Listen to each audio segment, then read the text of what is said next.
We're live. Hey, everybody. All right. We're doing something a little differently. I got my friend Kate here. Kate has been on the BizBook Pub Hub podcast every which way to Sunday. And today we were supposed to have a panel. The panel, for a variety of reasons, fell apart. And I'd already interviewed her one-on-one as an author. She's amazing as an author. I interviewed her one-on-one as an expert because she knows so much on this topic and she's been on panels. And then I was like, we could just go live. What do you want to talk about? And here I'm going to toss to Kate because she had a great idea. Kate. So I had an idea that we could talk about something we've never talked about before. So not the first book I wrote, but the first book I wrote that anybody really cared about was a book entitled Think Like a Marketer, How a Shift in Mindset Can Change Everything for Your Business. And there are 5 principles to thinking like a marketer, to making really good business decisions and getting really great results when it comes to doing the right thing for your customers. And I said to Robbie, would it be interesting for us? There it is. Robbie's got a copy too. Wouldn't it be cool to talk to authors and people in sort of the publishing world about how to apply those principles, sort of my 5 principles for thinking like a marketer, which are really essentially best practices for marketing anything, a soda, a high-end vehicle, whatever you're trying to sell, those principles work. What would it look like to talk about how to apply those to writing and publishing and marketing a book to make you wildly successful? I think it's a great idea. And you have these 5 all spelled out. So let's see. This is one of them. This is the first one, Yes, it is. right? That's principle number 1. Principle number 1. So communicate for connection and meaning, and not just to transact sales. Speaking my language, Kate.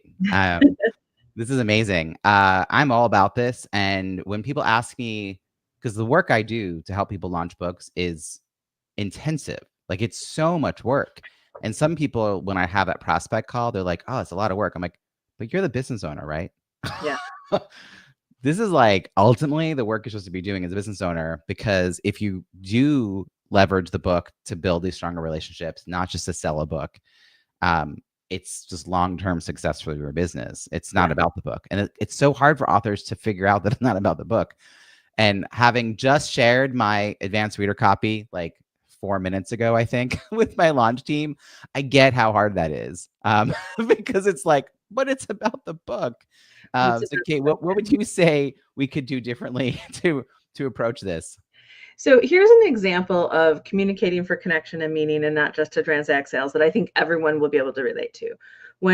If you are over the age of 35 and you're doing a lot of adulting in your life, you might notice that when your birthday rolls around and you go out to the mailbox, that there might not be cards from your friends or family, but there's almost always a card from your financial planner, your insurance agent, maybe your realtor. Right. So there's some people who go out of their way to say happy birthday, and no PS, will you make an appointment, or PS, will you buy my product or service? Just happy birthday. Right. Hope you're having a great year. Hope this is your favorite year yet. That's an example, and it's an age-old example of communicating for connection, meaning not just to transact sales. But what does that do? It reminds me of how much I value them. It reminds me of how important they are to my life, my finances, my business, whatever the case may be. It creates connection for me with them when they might not have a lot. Like my lawyer doesn't need to meet with me every week, right?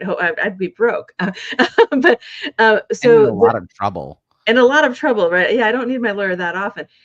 So what does it look like to do that? So, if you have a book coming out or you already have a book in market, maybe you have a launch team of people who you put together in a group, who hang out together, and they were really active when your book first came out and you've got them in a group on Facebook. Maybe you've got a collection, a really great email list, and Robbie, you're the expert, and really sort of launching an offer regardless of the size of your list. So it doesn't matter if that list is 10 people or 10,000 people. What are you doing to communicate when you've got that list? So what does it look like to let people know, hey, I'm really excited to let you know I've been doing this cool research around this book. Do you want to participate? Right? That's meaning, getting them to get involved in something. Wanted just to reach out and tell you happy spring. I hope you're having a wonderful time, this year. Hope you've got a good vacation coming up.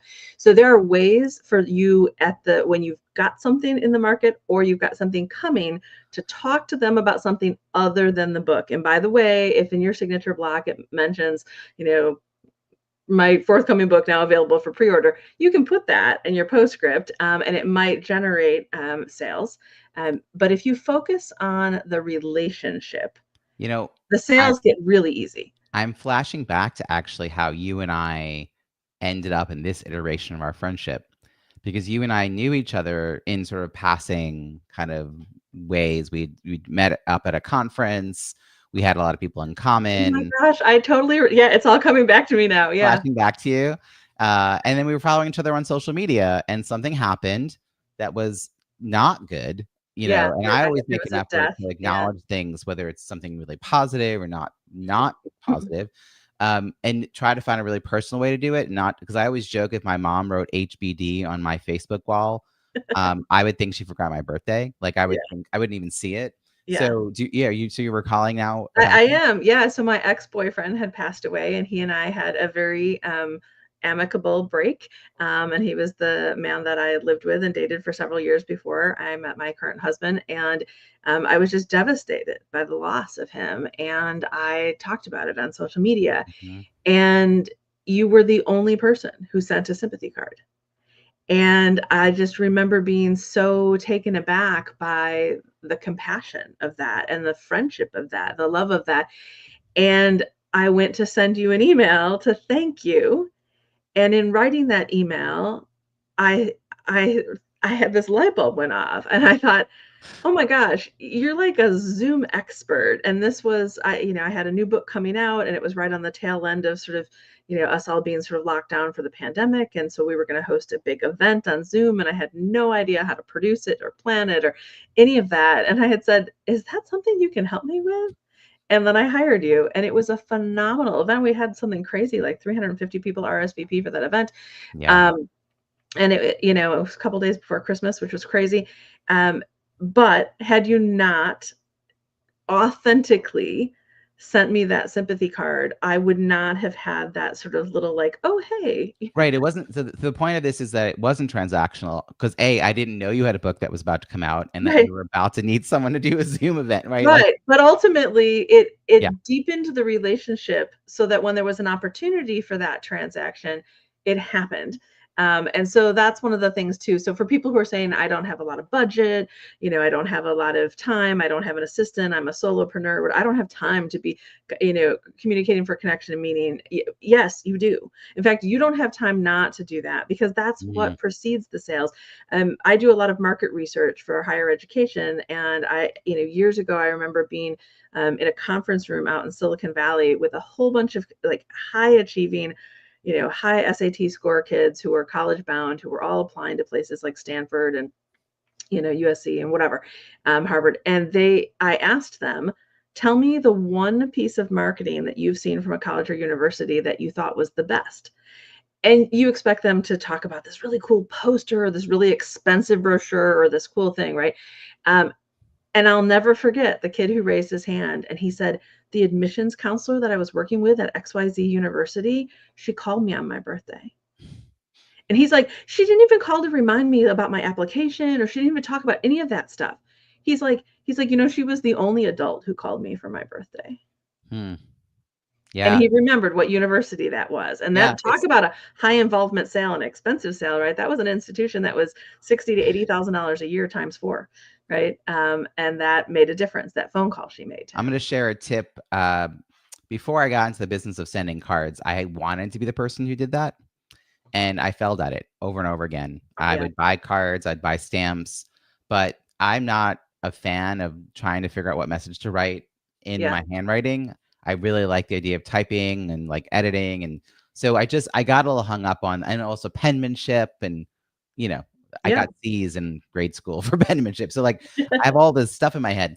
So postable.com has a free address book, and someone sent me a request to join their, put my information in there. So I was like, what is this? So for a year, I made an effort to collect addresses, sort of kind of ad hoc. Mhm. A whole year goes by, and I suddenly realize they sell cards and they'll mail them for you. It's Yeah. a little like I go to Dunkin' Donuts to buy breakfast sandwiches, and my wife's like, "Can you pick me up a donut?" I'm like, "A what?" What? They sell what? Like that's not Yeah, how I was using it, but then it made it easy because now I have an address book right there and I right. can flip through and find a card and then Yeah. I can find a handwriting font And you're out of and then excuses. And by the way, as somebody who's received a lot of cards that come from services like that, you can tell that it wasn't handwritten. You can tell it's printed. That doesn't make it any less meaningful at all. It's Mhm. 2025, right? Like everybody has an app. There's always an app for that, right? I happen to use send out cards. I've been doing it personally. So I have a father who has advanced Alzheimer's, and I try to send him cards all the time. He lives in memory Mm, care, and he loves. It's good PT to get him to walk down to the mailbox, but it's really sad if he walks to the mailbox and there's nothing in it. And so I buy tons and tons of blank cards and I try to remember, but I'm the same way. It's like, oh, but I have to handwrite something and I've got to seal it and post it. And God forbid I've got to walk all the way to the mailbox, right? And so, yeah, the other day I'm like, oh, I just logged into sendoutcards.com and sent him. And I actually sent this gigantic, it was massive. They were doing this deal on these like massive cards and it had a word search. And I thought he'll never be able to do this. Like, he has advanced Alzheimer's and he found the word spring. He was very excited. And so again, and it cost me $5 or something to do right. that. Yeah, it's little things. All right. So speaking of which, stop wasting money on marketing is another one of your concepts from your book, Think Like a Marketer. It's actually Um, not. I mean, I talk about that, but that's not oh, one of the 5 principles. oh, it's not one of the five principles. I have the wrong information. My Yeah, apologies. that's all right. I That's had all the right. wrong thing sitting here then. That's all right. So principle number 2 is live and die by your customer insights. All right. Um, Live and die by your by customer your insights. customer insights. All right. I'm gonna Okay, have so to. that is think like a marketer principle number 2. So essentially, what this is really all about is that you can't possibly know what's going to make your business successful if you're not talking to the person who buys what you sell, right? And so a lot of people, including marketers, in fact, I would say especially professional Make marketers, that mistake all the time. we have a tendency to think we know. When we think, well, of course the client wants that in teal. Of course the customers would prefer it to be 4 inches long instead of 6 inches, whatever, and we think we know what the marketplace wants because we've seen something be successful before or we know what our competitor is doing. But by and large, we don't know. So I do this thing I call the ellipsis test. And I think you can do this when you're writing a book, right? So you should never be writing a book for you. Like, I'm not a Mhm. big fan of spending the time of writing this sort of bucket list kind of book that only your kid is going to read. Like, write a book for a market. But to know what the market wants, you have to ask them. And so I do this thing called the ellipsis test. So ask yourself a question. Say, my book would be wildly successful if I only understood dot dot dot about this audience, or I would be able to sell thousands of books if I only knew dot dot dot. And maybe that dot dot dot is how much is too much to charge for the paperback. Maybe that dot dot dot is um, what's the biggest pain point that this particular reader population is experiencing in this topic that you're going to be talking about in your book. So it is my experience as a market researcher that about 85% of the things we don't know, that ellipsis, that dot dot dot, is knowable. We just have to ask. You send out a quick survey, you do a poll, you do a focus group. You do um, research calls like I talk about in Small List Big Results. Launch yep. a successful offer no matter the size of your email list. Yeah. Actually, what you're getting at, I write about both in Small List Big Results and in my newest book, Launch Your Book. I talk about it. I call it expert syndrome Yep. because people who know a lot about their topic have this tendency to assume that their prospects know a lot about their problem, and that's Yeah. not true at all. So there's Yeah. the problem they know they have, they're willing to admit, and then there's the problem they have that's much bigger, involves much more effort, money, time, energy to fix. And that's what you were being hired for. But there's this huge disconnect. So if you write a book that doesn't A, hook them based on the problem Yeah. they know they have, Yes. and B, educate them on the problem that you know they have, you're Right, and not make the really building a connection and pipeline. make those connections between the 2, right? And Yeah. so, yeah, I mean, a little market research goes a long way. Mhm. I did 3 market research projects in the last couple of months, and they were all for authors. So they were all for people who came to me and asking for advice or services around different things revolving publishing. And I would ask questions like, okay, well, so you're writing a book about leading with ADHD. Do you know what the most popular workplace hacks are for people with ADHD? Well, she knew what worked for her as a leader with ADHD. She knew what she heard from her clients, but it was anecdotal. It was not quantifiable. I want to be able to say 87% of several hundred Mm. people say, right? And so we pressed pause on the writing of the book to go do the research. Now all of the research is completely guiding. So she scrapped the outline for the original book and is now building the entire premise of the book based on the results of the research. Also, original research is so rare. Yeah. So when I say research calls, that's not I don't mean the same thing as a Yeah. study.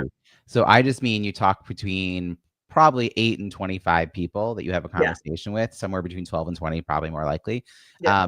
to validate a concept, Yeah. whatever it is, a book, a Yeah. product, service, and also understand the language that other people use to describe the problem they have and the solution they're looking for. But Yeah. if you have the ability, and when people say like I'm going to run a survey, most of them don't mean in a legitimate, like I Mhm. have a sociology background, so like I You understand get it. what Yeah. goes into really doing what you're talking about. When people do it well and they have the right volume of people as the end for that It's game study, like changer. sure, it could be great, but It's I game have to say changer. most people just kind of fling up like a little survey somewhere, maybe even just a thing on LinkedIn, and they want to then use that in some sort of Yeah. real way, and I'm And like it's often sends you down the wrong rabbit hole or gives you data that's completely false. So you have to know how to ask the question so yes, that there you don't get bias or confused answers. And you have to know how to set it up for the right kinds of questions with the right kinds of possible answers. When do you ask for open-ended? When do you have people do multiple choice versus check boxes versus pick your yeah, top three? And there's a lot of science in market research. It's one of the things that I really love to do. My most recent book, which is sitting over my shoulder, Commencement, the Beginning of a New Era in Higher Education, we did, my co-author and I did a lot of primary research for that book. So we interviewed 125 college and university presidents about the future of higher education, and they are quoted extensively throughout the book. But we also did a survey of people at all levels who work in higher education, and it was anonymous. And the anonymity really helped with the truth telling, and we were able to find out really, really tough things. Like we asked, there's a lot of change going on in higher education right now, and we asked people, do you have concern that your institution is in trouble? Now, if you were to ask somebody who worked at a university on the record, they would say, no, no, no. I yeah. mean, enrollment's fine. But they would tell you, no, 58%, more than 58% told us they believe their institution's in trouble. Wow. This Right. is the kind of thing that writing a really truly useful and transformative book requires more effort than just your personal insight. I think that's the takeaway I from that. agree. Yeah, I mean, I think if you're an expert and you're really wise and you're good at articulating it, that you can always create a book that has value.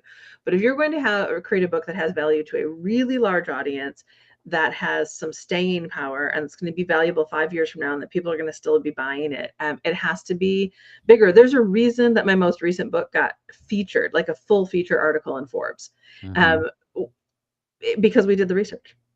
Mm-hmm. Yeah.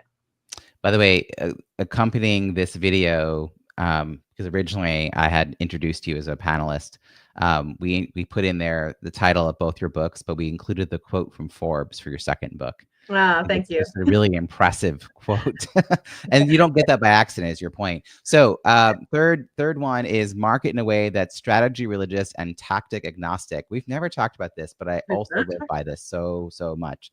it. Yeah. So, tell me how you see this playing out. Yeah, so the way this works is, so it has nothing to do with where you go to church or how you pray or if you pray. Right?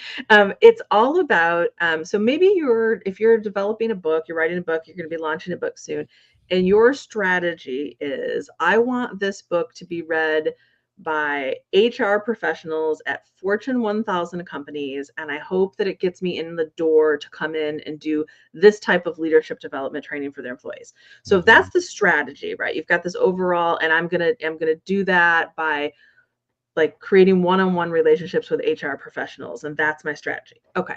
So you want to then stick to that. You want to be religious to that strategy, but the tactics about how you go about doing that, you have to be agnostic to that. And what I mean by that is that you might have originally thought, well, I'm going to make a lot of phone calls. And then you find out it's really hard to get a hold of people live. And so I'm going to do email marketing because that's really easy to do. And that might be successful to a certain point. But maybe you're somebody who's really uncomfortable being on camera. Like you don't like to do videos. Like you worry about how you look, you worry about how you sound. I saw a speaker at an event recently who has a lung disease, and she has a nasal cannula and she wears oxygen. And for a period of time, she stopped getting on stages because she thought people would judge her for her disability. And as somebody who has a disability, that like really broke my heart. And I was so proud of her to see her on stages again. But that's an example of somebody saying, oh, well, yeah, but I don't know. But there are tools, right? So you use a tool, is it called Loom, that you make little videos with? Yeah, I use Loom to communicate with clients and prospects. Yeah, so you can make videos that way, or you could put something up on YouTube and try to attract, strangers who you don't know and HR, or you could go buy a list from a list vendor. There are a lot of things that you could do that maybe are uncomfortable to you, or maybe you've never done before, or are a little bit expensive, but that might work, right? So you should be open to trying any tactic if it serves the strategy. This is actually where I caution people against hiring someone who is a like one trick pony. My example is always like hiring someone who's really good at setting up Facebook ads. Yeah, And I don't doubt that they have real skill in setting up right, Facebook ads. But if they don't have coaching skills to help validate that you are targeting the right people and that your sales page is converting, like if they don't care right. whether you're they're just like, what's the link? Tell me the demographic. And they don't want to know why it's that demographic or how you arrived at that conclusion. And like, have you sold to these people before? If they don't ask you any coaching questions to validate your strategy, that tactic is just a random tactic. It's Right, not that's part of exactly anything it. bigger. That's someone who's tactic religious, right? Yeah. And that's problematic. So yeah, you've got to be really, really careful around that. I also use the example a lot, when mobile phones were becoming, when smartphones were becoming really popular and people started developing apps for them, and we all were joking, there's an app for that. A lot of my marketing clients were reaching out to me, companies of various types were saying, like, we need to develop an app. And I would say to them, what would you like the app to do? Well, I don't know, but we need to develop an app. And I would say, what problem is it that your customers are having that you cannot solve for them in the other modalities that you serve them? I don't know, but our IT director is on our case, or my boss is on my case. We have to have an app. And I'm like, do not spend time, energy, or money developing an app for the sake of selling it. Like, you can't just pick the new shiny, Yeah. tactic and say that I think that's going to work for our organization. I mean, a lot of people don't do direct mail, right? So I'm sitting here with a postcard about Think Like a Marketer. A lot of people don't do direct mail because they think it's really old school. Well, the return on investment for direct mail is between 1,800 and 2,500%. Well, who do you print through? So I use, if I'm doing sort of small things like this, I typically use Modern Postcard, Hmm. I'm which always curious because I did a card for like maybe my third book, but yeah. when the ones that bounced back came to me, like the quality was so not good. Oh yeah, Modern Postcard, really very high So I quality, think and it's really they really good to like, they understand the science of it. They mhm. actually do courses on direct mail strategy, but they're fantastic. So yeah, so that again, This so also goes strategy back really, to you receiving a card from me in the mail, yes. right? Like again, like old school can be new So again. 80% of all physical mail that arrives in people's mailbox gets touched and looked at, whether even if it's just to toss it in the trash, but it gets touched and looked at within 48 hours. That is not true of email. Yeah. And then email, of course, is still something we own compared to people who are trying to sell you on how to make all this millions off of LinkedIn, or you've got to set up an Instagram, or you've got to do Yep. Pinterest. Like there's a lot of shiny objects. So I'm similarly like I'm a multi-passionate entrepreneur, and my coaching style is to make sure initially that the ladder we're trying to help you climb is leaning on the correct wall. Like Right. let's agree on the vision, because I would hate for you to spend 6 months and then be like, oh, I don't want this. Yeah. So we put a lot of time up front to do that, and then we I really want to lean to people's strengths. So if someone's like, I love writing, I don't love video, I'm not going to be like, well, you have to do a video every single day. But Right. I might get them to the point where they might like get a video on a landing page, or Right. like do an introductory video that like accompanies a piece of content they're sharing, just Yeah. to And give it a part try of the it. You personalization. just don't know if you don't try. I have an author who I'm working Right. with right now, and we're working on a second edition of his book, and he's an English professor, and he's really shy. Mm, And so the fact that like I've got him doing live videos on social media and stuff, it's really uncomfortable to him. But he's doing a great job with it, and he's really stepping out of his comfort zone. Let me say one other thing about sort of that I think applies to books: the whole strategy, religious, tactic, agnostic. mhm, There's a modality agnostic thing that happens here, I think, too. So if the goal in writing a book and publishing a book is to help people with a certain thing, or to provide insight or validation, or entertain them with interesting stories, whatever the case may be, it's about getting the content of your book into their head and into yep, their heart. It's not about whether it's paperback or hardcover or ebook or audiobook or broken up into a whole bunch of YouTube videos or or it's a keynote speech. So be thinking about that again as an author too, is how do you take mhm, everything that's in your book and figure out how to repackage it, slice it up, dice it up, mhm, and present it in various different ways. I always say that marketing is Mexican food. And what I mean by that is every time you see a commercial for Taco Bell and they tell you that they're going to be having, it's this new chalupa, crunch wrap, gordita, whatever, look at the ingredients. It's the same stuff. It's meat, it's cheese, it's tomatoes, it's salsa, it's sour cream, it's lettuce, it's right, and it's some sort of corner flour something, right? yep. But they continually change up how they take those ingredients and present them. Having been a shift manager at a Taco Bell in college, I will promise you that there really is like 8 ingredients that are mixed and matched. That's exactly it, Yes. right? Yeah. But that's what marketing is, right? So Yep. for marketing, when we're taking a look at, okay, there's this brilliant concept, right? So this is very meta, but here's what we're doing. So the 5 principles of thinking like a marketer became a book.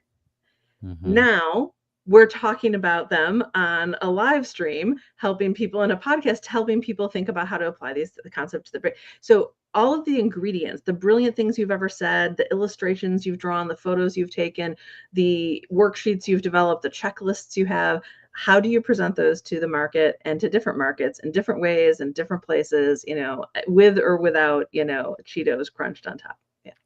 So, in the few minutes that we have, let's talk about create cultures and processes that align with your brand. So, this kind of dovetails a little bit with what you were just talking about. Yeah, so this is really about making sure that the things that wrap around what you're selling don't go out of sync with your brand. So, for example, if I'm a physician and I am really all about being a really good listener, and I maybe I'm an oncologist, and so patients are coming to me at the scariest moment in their lives. Um, but my office or the hospital system I work in is awful. Nobody returns messages posted into the portal. When you walk in and for your appointment, they call you Kathleen, even though it's really, really clear in your medical record that you prefer to go by the name Kate. They don't introduce themselves. They don't ask how they can help. They don't tell you where you can get a glass of water while you're waiting. Or you have a call center and they put you on hold forever, or the hold music is blaring and horrible. Those cultures and processes can destroy the core brand and the core product, right? So if, for example, let's say somebody really heard that this was a really great book and they wanted to buy Think Like a Marketer, Mhm. but you couldn't get it on the obvious places, that you couldn't buy it from Amazon or Barnes and Noble, and you had to go through my website, but there were all these hoops to jump through, and I didn't take Discover Card, and suddenly the culture and process, or when you called to ask, how do I order 500 of these for a conference, and do you do custom editions? If we were rude about it or dismissive, or we didn't get back to you quickly, that destroys the entire product. The product is useless if the processes and cultures that wrap around it don't work. And so you should be asking yourself, what is the strategy around our brand? And then does that come to life? So if you are a quirky brand, say maybe you're really funny and you're comical and you create this cool book, or you have this interesting sort of quirky, everything in your culture should be quirky. The way your employees dress, the way they talk, what kind of music plays on hold, all of that should fit the brand. And if it's stodgy, but then you're quirky, that doesn't make sense. I have author examples here. there are authors that get away. I'm going to use the term "get away with" because that's how I think of it. They get away with slipping in like a curse word into their title or subtitle, Yep. and it works because it's really on brand for them. Yeah. And but it fits because then everything on their website, how they show up, their funkiness, Yes. um, if you're going to bring them on your stage, like the message will be, will have those words in there. Yeah. Like you, Yeah. you have to match the audience to the speaker. Yep. And likewise, you wouldn't take someone who has a very like clean cut, super polished, sanitized, professional looking book, and then they show up and they're like totally the opposite as far Yeah. as dropping F bombs. And you're like, Right. that wasn't what I was expecting at all. Like Right. now, I think professional can look like anything. I'm I not agree. dictating what professional looks like, but I do think we want to have all the messaging, all the materials like align. And I also want to say that I had a client who wrote a book where dance was the metaphor around leadership, Stacy Larson, and we worked together to rebrand and reshape her current content, her programming, because it didn't like now that the new book was coming out, her stuff didn't align anymore, Yep. and Yeah. it just felt like it was clunky. So we Right. spent time together figuring that out and really mapping out a customer journey of like where I love can that. people go, and well, they don't have to go through all the hoops, they could jump ahead if they want to. And but he like for what audience what would be the primary thing, and that it all somehow fit back in with this framework that she created. So sometimes the branding for an author needs to be shifted because it is not giving enough like synchronicity. Like it just feels like Right. Right. juxtaposition If you meet off. that author and you think, I'm surprised that this is the person who wrote that book that I read, Right. That would be, that's a disconnect. Yeah. yeah. So this last one, do everything in service of maintaining a virtuous cycle of creating value for the customer while capturing value for you. Love this. Yeah. So, all right. So, for those who are watching sort of on video, I'm holding up a little cork coaster that has a Mhm. little cycle on it, and it says create value, capture value. So, this is, frankly, it doesn't matter whether we're talking about the return on investment for publishing a book or whatever sort of business you're trying to run, whether it's tiny or Fortune 100, you have to balance how much value you create for the customer and how much value you capture back to your bottom line. Um, or those gears are going to get stuck and you're going to die as an institution. So, what does it look like to create too much value? So, I'm a big fan of sampling and giving things away, Mhm. letting people have a free consultation, or here's a chapter of the book before you buy it, or whatever that looks like, right? It's sort of the akin to getting bagel bites at the grocery store on sample day, right, and then buying the box. Um, but if you give everything away, and by the way, I know a lot of entrepreneurs who do this, right? So they've got a podcast that they've not monetized. They have, they have all these really cool workshops that are free. They speak without charging people, and they're just constantly giving it away. But they're not capturing enough value back to the bottom line. They're going to burn out, or they're going to have Yes. to work 3 jobs, or eventually they're going to quit and give up. What does it look like to capture too much value, right? So if every time, so this kind of cycles us back to think like a marketer principle number one, communicate for connection and meaning. Look at you, not just to transact sales. If all we do is sell, if all I worry about is capturing value, if every time I communicate with you, it's Robbie, buy this, buy my book, buy this, buy this, buy this, buy this, buy now, buy this, buy by Friday, you're eventually going to be saying bye, but BYE, you're going to be waving goodbye and turning around and hightailing out and say, this woman is so salesy. I don't know. She has no interest in me beyond my pocketbook. Right. And then eventually so at first, when you're capturing a lot of value, you can be just like raking it in and be like, this is so great. But if you are not creating value for your customers, extra value, things where people say, wow, this company or this organization goes over the top, or this book was more than I expected, or I paid $16 for this and this was worth thousands.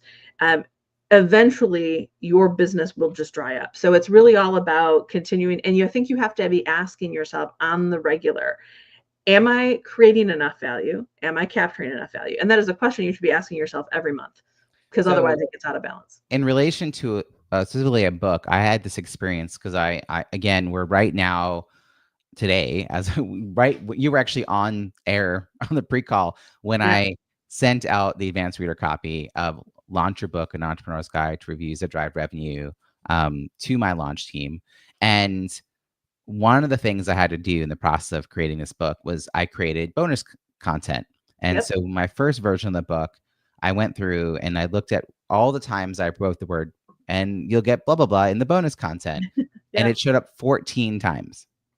Yeah. And then I was like, oh, okay. So that's a lot. That's a lot. Like, what's the minute? What do people need? So like I paired it back to, I think it's 5 things plus a checklist. Yeah.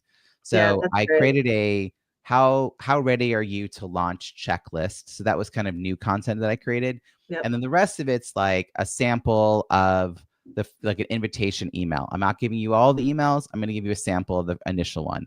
Yeah. Or it'll like it's a how to think about who's your likely prospect toolkit. It's like, so, but then the rest of that bonus content plus the stuff I have in the book is going to go with the DIY program that I have that all of my one-on-one clients get access to, as Brilliant. well as people who just buy that and get email support. So it now the body of content is still like extras for people who are working with me, because you Right. always want to be adding value, but Right. sometimes too much It's too is much. just Yeah. people don't know where to start.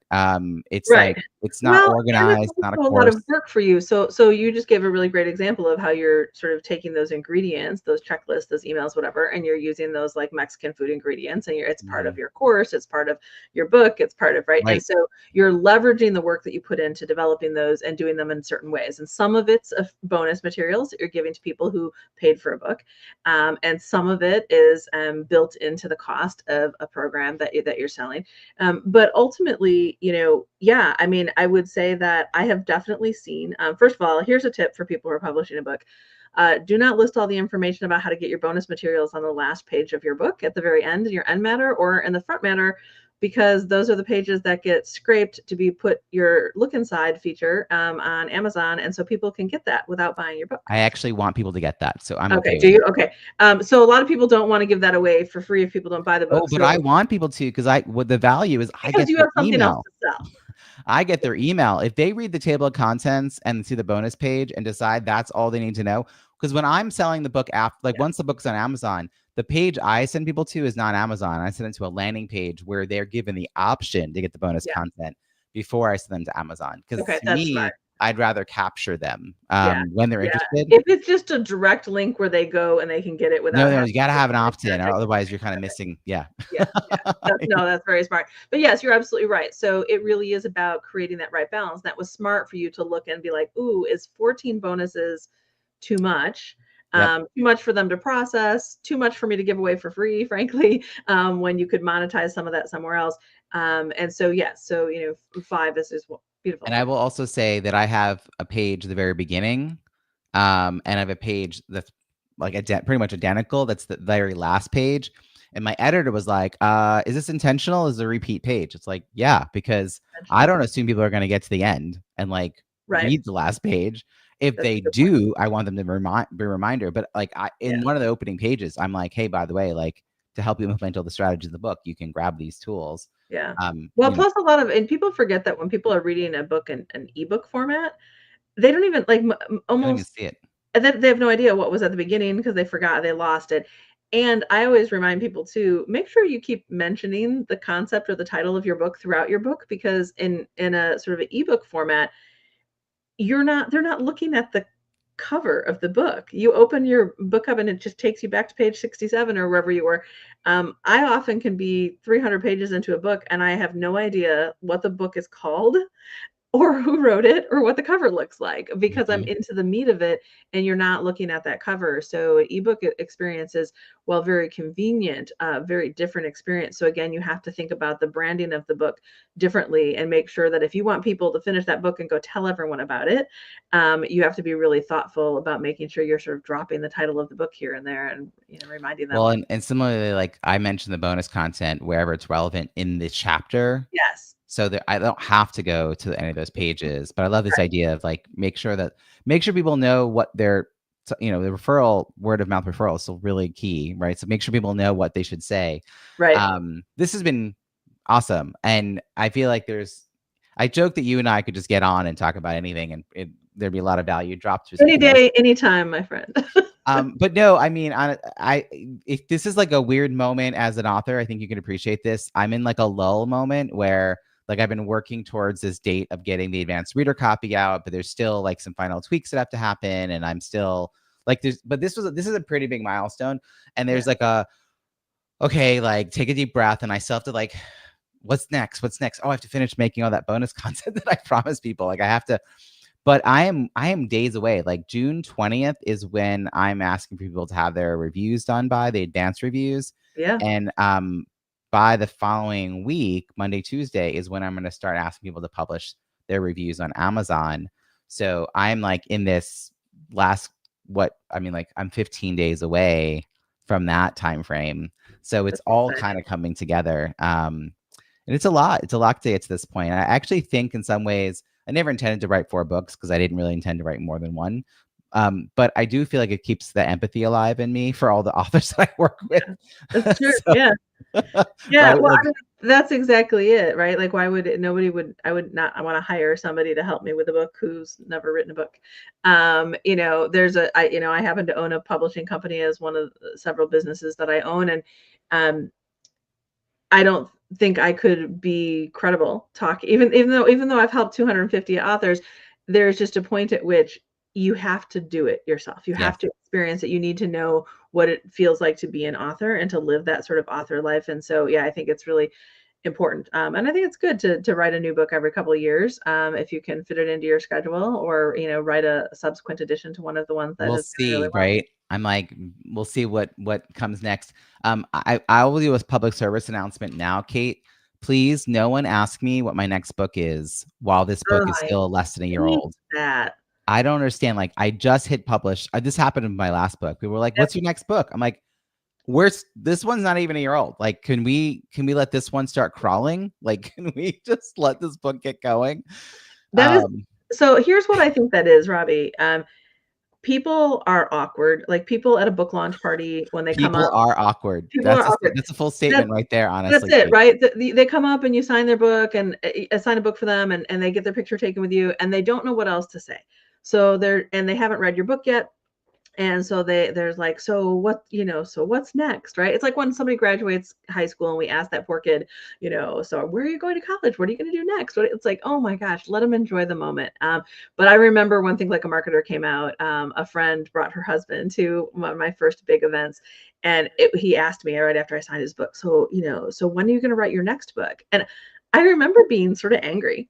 Like, I was having the time of my life, and I was like, you've got to be stinking kidding me. I'm like, really? Like, I'm exhausted, dude. Could we celebrate this one? Like, but interestingly, I actually would always encourage authors not to rush to your next book.